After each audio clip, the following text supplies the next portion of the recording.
Hello food lovers, welcome back to our channel. నేను మీ రాణి రంశెట్టి.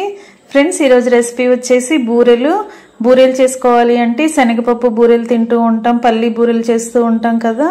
ఒక్కసారి నేను చూపించిన ప్రాసెస్తో కప్పు పోహాతో బూరెలు చేసి చూడండి, చాలా టేస్టీగా ఉంటాయి. బూరెలు చేసుకోవాలి అంటే పప్పు నానపెట్టి, బియ్యం నానపెట్టి, కడిగి, రుబ్బి, గ్రైండర్ క్లీన్ చేస్తూ ఉంటాం. ప్రాసెస్ అనేది ఎక్కువగా అనిపిస్తుంది. అంతేకాకుండా కొత్తగా వంట నేర్చుకునే పిల్లలకు బూరెలు చేయటం అనేది కొంచెం కష్టంగా అనిపిస్తుంది. అలాంటి వారి కోసం నేను చూపించిన ప్రాసెస్తో ఒక్కసారి బూరెలు చేసి చూడండి. చాలా చాలా టేస్టీగా, చాలా సింపుల్గా, ఎన్నిసార్లు అయినా కూడా ఈజీగా చేసుకునే ప్రాసెస్తో చూపిస్తాను. ఇక వీడియోలోకి వెళ్ళిపోదాం. ముందుగా 1 కప్పు నిండా అటుకులు తీసుకోండి. అలాగే 1 కప్పు అటుకులకి అరకప్పు పెసరపప్పు తీసుకోండి. 1 కప్పు బెల్లం తురుము తీసుకోండి. ఇవి 3 రెడీ చేసుకున్నాం కదా. ఇప్పుడు అటుకుల్ని శుభ్రంగా కడుగుదాం. అటుకుల్లో డస్ట్ అనేది ఉంటుంది. వీటిని ఒక జల్లెడలో వేసుకుని బాగా జల్లించినట్లయితే డస్ట్ అనేది ఏమైనా ఉంటే కిందకు వచ్చేస్తుంది.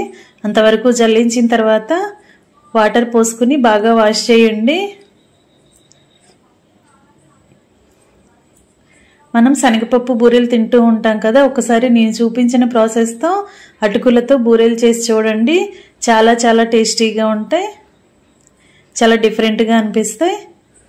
ఇప్పుడు అటుకుల్ని బాగా కడగండి. 2-3 సార్లు అయినా బాగా వాష్ చేసినట్లయితే కొంచెం నల్లగా ఉన్న వాటర్ అన్నీ కూడా వచ్చేసి అటుకులు అనేవి ఫ్రెష్గా తయారవుతాయి. ఈ విధంగా కడిగి తీసుకోండి.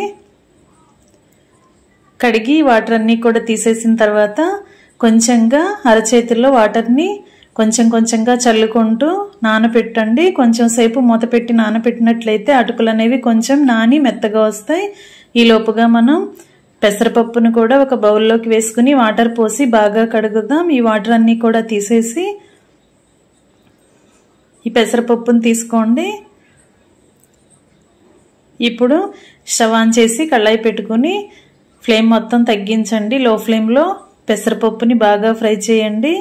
తేమ అనేది అంతా పోయి పెసరపప్పు బాగా డ్రై రోస్ట్ అయినట్లయితే మంచి సువాసన అనేది వస్తూ ఉంటుంది. ఇలా కొంచెం కలర్ అనేది చేంజ్ అవుతుంది. అంతవరకు కూడా బాగా ఫ్రై చేసి స్టవ్ ఆఫ్ చేయండి. ఈ పెసరపప్పు అంతా కూడా ఒక గిన్నెలోకి వేసుకుని అరకప్పు పెసరపప్పుకి 3/4 కప్పు వరకు వాటర్ పోసి గిన్నెను కుక్కర్లో పెట్టి 3 నుంచి 4 విజిల్స్ వచ్చేంత వరకు ఉడికించండి. ఉడికిన తర్వాత చూద్దాం. ఈ లోపుగా మనం బెల్లాన్ని కరిగిద్దాం.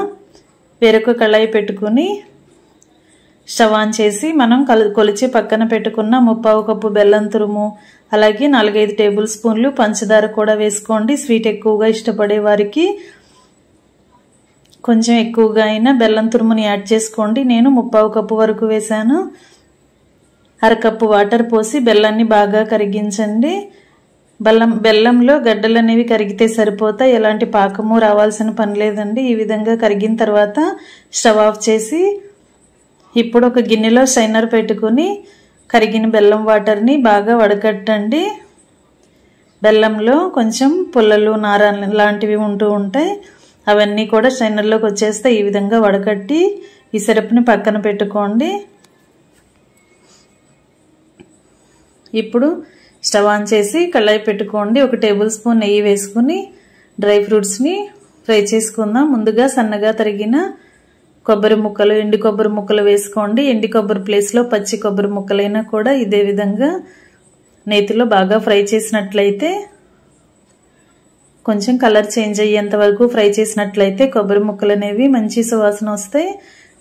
ఆ విధంగా ఫ్రై అయిన తర్వాత అన్నీ కూడా ఒక గిన్నెలోకి తీసుకోండి. ఇదే ప్యాన్లో కొన్ని జీడిపప్పు పలుకుల్ని, కొన్ని బాదం పప్పుల పలుకుల్ని వేసుకోండి. డ్రై ఫ్రూట్స్ని ఏమైనా కూడా యాడ్ చేసుకోవచ్చండి. తర్వాత కిస్మిస్ని కూడా, ఎండు ద్రాక్షని కూడా యాడ్ చేసుకుని ఇవన్నీ కూడా బాగా ఫ్రై అయ్యేంత వరకు ఫ్రై చేసుకోండి.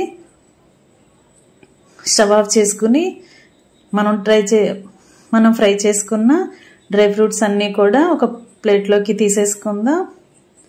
ఇప్పుడు 4 నుంచి 5 విజిల్స్ వచ్చిన తర్వాత పప్పుని ఇలా పప్పు గుత్తితో లైట్గా మ్యాష్ చేసుకోండి. మరీ ముద్దపప్పులాగా కాకుండా కొంచెం పలుకులుగానే ఉండేలా మ్యాష్ చేసుకుని స్టవ్ ఆన్ చేసి కళాయి పెట్టుకోండి.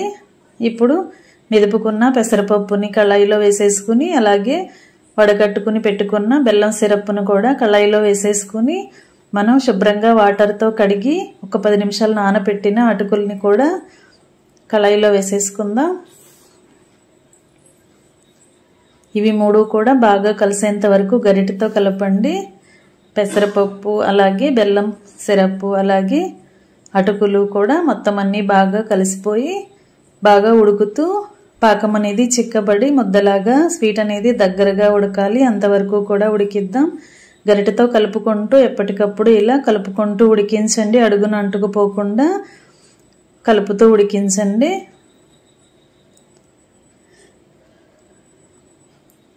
ఇలా ఉడుకుతున్నప్పుడు దీనిలోకి దంచి పెట్టుకున్న యాలకుల పొడి అలాగే కొంచెంగా పచ్చకర్పూరం యాడ్ చేయండి. స్వీట్స్కి ఈ పచ్చకర్పూరం అనేది వేస్తే మరింత టేస్ట్ అనేది మరింత యాడ్ అవుతుంది.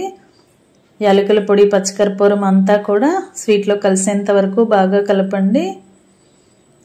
పచ్చకర్పూరం అనేది బాగా తగ్గించి వేసుకోండి. చిటికెడు మాత్రమే వేసుకోండి. ఇప్పుడు 2-3 టేబుల్ స్పూన్లు నెయ్యి వేసుకోండి. అలాగే నెయ్యిలో ఫ్రై చేసుకున్న డ్రై ఫ్రూట్స్ కొబ్బరి ముక్కలు అన్నీ కూడా వేసేసుకుందాం.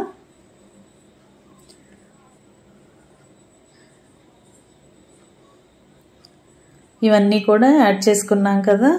ఇప్పుడు స్వీట్ని బాగా ఉడికిస్తూ వాటర్ అనేవి ఏమీ లేకుండా స్వీట్ అనేది ముద్దలాగా గట్టిగా ఉడకాలి, దగ్గరగా ఉడకాలి. అంతవరకు కూడా ఉడికించండి. ఇది ఎండు కొబ్బరి తురుమండి. 2-3 టేబుల్ స్పూన్లు వేసాను. ఇది పూర్తిగా ఆప్షనల్ అన్నమాట. మీకు నచ్చితే వేసుకోండి, లేదంటే అలాగే కూడా ఉడికించుకోవచ్చు. ఎండు కొబ్బరి వేస్తే మనం పూర్ణాన్ని తింటున్నప్పుడు టేస్ట్ అనేది బాగా తెలుస్తుంది. అలాగే చిటికెడు సాల్ట్ కూడా వేసుకోండి. స్వీట్స్కి సాల్ట్ అనేది యాడ్ అయితే టేస్ట్ మరింత పెరుగుతుంది. కొంచెంగా సాల్ట్ కూడా వేసుకుని ఇలా ముద్దలాగా ఉడికిన తర్వాత స్టవ్ ఆఫ్ చేసుకుని పక్కన పెట్టి చల్లారనిద్దాం.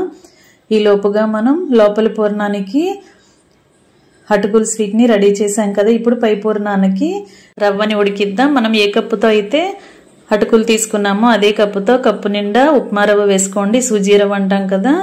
ఆ కప్పు రవ్వని కూడా కళాయిలో వేసుకుని 1 కప్పు చిక్కటి పాలు 1 కప్పు నీళ్లు పోసుకోండి. ఈ పాలు నీళ్లలో రవ్వ అనేది బాగా కలిసేంత వరకు గరిటెతో కలపండి.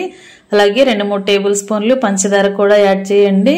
అలాగే 2 టేబుల్ స్పూన్లు నెయ్యి కూడా యాడ్ చేసి ఈ రవ్వ పాలు వాటర్లో నెయ్యి పంచదార అంతా కూడా బాగా కలిసేంత వరకు కలుపుకుని స్టవ్ ఆన్ చేసి కళాయిని స్టవ్ మీద పెట్టి ఉడికించండి. ముందుగానే మనం రవ్వని పాలల్లో కలిపి బాగా కలిపిన తర్వాత మాత్రమే కళాయిని స్టవ్ మీద పెట్టి ఉడికించాలండి. ఈ ఉప్మా రవ్వ అనేది పాలని వాటర్ని బాగా పీల్చుకుని బాగా ఉడికి ఇలా ముద్దలాగా సాఫ్ట్గా దగ్గరగా రావాలి. అంతవరకు కూడా ఉడికించండి. ఫ్లేమ్ సిమ్లో పెట్టుకుని గరిటెతో కలుపుకుంటూ ఉడికించినట్లయితే రవ్వ ముద్ద అనేది చక్కగా ఉడికిపోతుంది. మనం చేత్తో ఇలా కొంచెంగా రవ్వ ముద్దని తీసుకుని చూసినట్లయితే ఇది ఉండలాగా కరెక్ట్గా రావాలి. ఈ విధంగా గట్టిగా రావాలి. ఈ విధంగా వచ్చేంత వరకు ఉడికించండి. ఇప్పుడు మూత పెట్టుకుని దీనిని పక్కన పెట్టి 2 నిమిషాలు చల్లారనిద్దాం. ముందుగా మనం అటుకులతో స్వీట్ చేసుకున్నాం కదా, అది బాగా చల్లారింది. దీనిని మనకి కావలసిన సైజులో లోపల పూర్ణానికి బాల్స్ అనేవి చేసుకుందాం. ఈ విధంగా స్వీట్ అనేది కరెక్ట్గా ఉడికినట్లయితే మనం పూర్ణం చేసుకోవడానికి కరెక్ట్గా ఉండలాగా ఫామ్ అవుతుందండి. ఈ విధంగా రావాలి. అన్నీ కూడా ఇలా ప్రిపేర్ చేసుకుని ఒక ప్లేట్లోకి పెట్టుకోండి. లోపల పూర్ణం అనేది రెడీ అయ్యింది కదా. ఇప్పుడు పై పూర్ణానికి పిండి అనేది కూడా బాగా చల్లారింది. దీనిని ఒకసారి చేత్తో బాగా మెత్తగా ఇలా ప్రెస్ చేస్తూ మ్యాష్ చేయండి. దీనిలోకి 2 టేబుల్ స్పూన్లు మైదా పిండి యాడ్ చేసుకోండి. ఈ మైదా పిండి అంతా కూడా రవ్వలో బాగా కలిసేంత వరకు చేత్తో బాగా కలిపి ఈ రవ్వ ముద్దని చపాతీ పిండిలాగా గట్టిగా ముద్దలాగా చేసుకోండి. బాగా చల్లారిన తర్వాత చేత్తో ఇలా గట్టిగా ప్రెస్ చేస్తూ కలిపినట్లయితే రవ్వ అనేది చపాతీ ముద్దలాగా కరెక్ట్గా వస్తుందండి. ఈ విధంగా కలపండి. మైదా పిండి మొత్తం కూడా రవ్వలో బాగా పూర్తిగా కలిసిపోవాలి.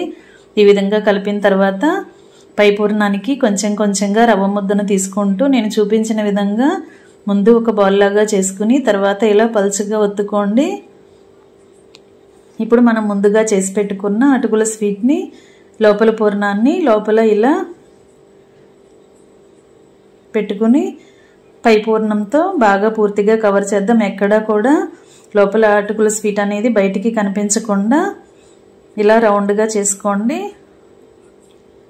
పిండిని బాగా మెత్తగా రవ్వ ముద్దని గట్టిగా కలిపినట్లయితే మనం పై పూర్ణం చేస్తున్నప్పుడు పైన క్రాక్స్ అనేవి ఏమీ రాకుండా ఇలా పూర్తిగా బాల్ కరెక్ట్గా ఫామ్ అవుతుందండి. ఈ విధంగా ప్రిపేర్ చేసుకోండి.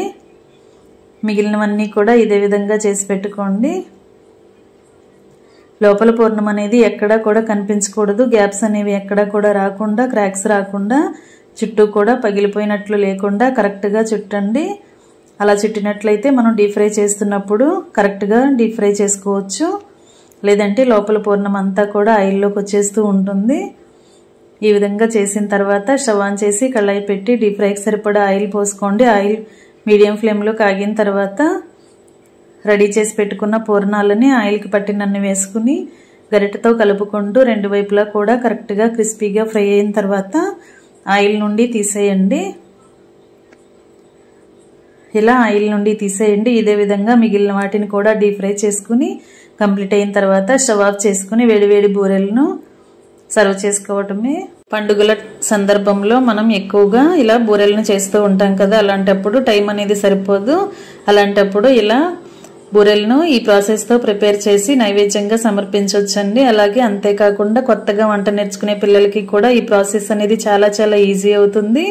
టేస్ట్ కూడా మరింత నచ్చుతాయి. మీ అందరికీ కూడా ఈ రెసిపీ నచ్చినట్లయితే లైక్ చేయండి. మరొక రెసిపీతో మళ్ళీ కలుద్దాం. Thanks for watching. నేను మీ రాణి ఎర్రంశెట్టి.